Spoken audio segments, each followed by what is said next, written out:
What it do? Hope you guys are doing good and welcome back. I'm excited to get right back into the videos. I did not take a trade yesterday because it was a bank holiday. But today we made $100 trading the S&P 500. I will go through and show you how I did that step by step. First thing I did was check the daily chart for CRT, which we did not have. Okay, so we go to the 4-hour and the 1-hour trends to see the higher time frame trends. The 4-hour was bearish off of this close right here. And then we go to the 1-hour. The 1-hour was also bearish off of this close right here at 7 a.m. So I knew that I was going to be looking for shorts today. I went and I marked out this 8 a.m. zone on ES.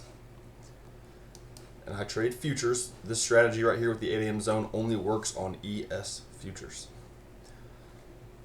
So the day starts at 9:30 and we immediately sweep buy side liquidity.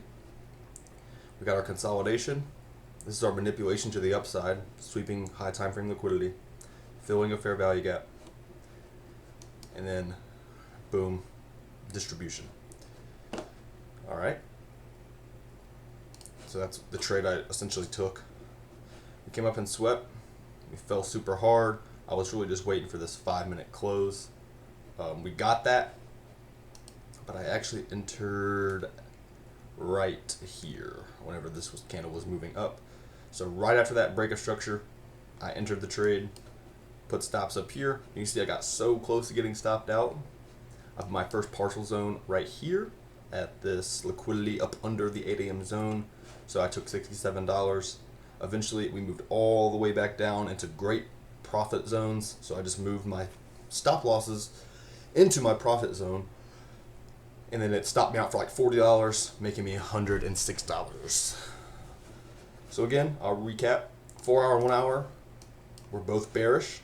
Scale to 15-minute, mark out your 8 a.m. zone on ES. Of course, I was watching NASDAQ too while doing this right here, and it was showing me good pressure and just using that as like a guideline to take this trade. If you're able to watch two charts at the same time, totally do it. As long as the pairs match and they're trading the same way, it's a ton of help. It's been changing the game for me. Being able to see what NASDAQ's doing, if it's moving faster or slower than ES, then I can just swap to the other chart and take the trade on the lagging index. It's really that easy.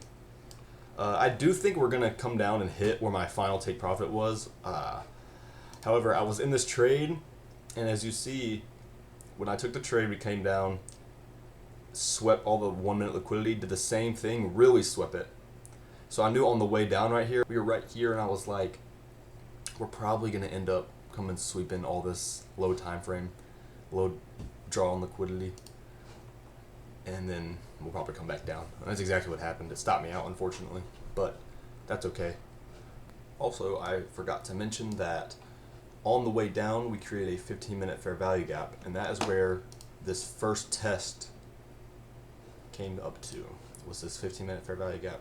So that's why I did not pull out early on that 5-minute break of structure to the upside, because I knew it was testing this 15-minute fair value gap. I can't complain. I made $100. If you have any questions, feel free to ask them. You can check out my socials right above my head. You can watch my last video and subscribe. I'm trying to make it to 1,000 subs by the end of the year. Help me do it. I've got a long ways to go. All right, boys. Deuces.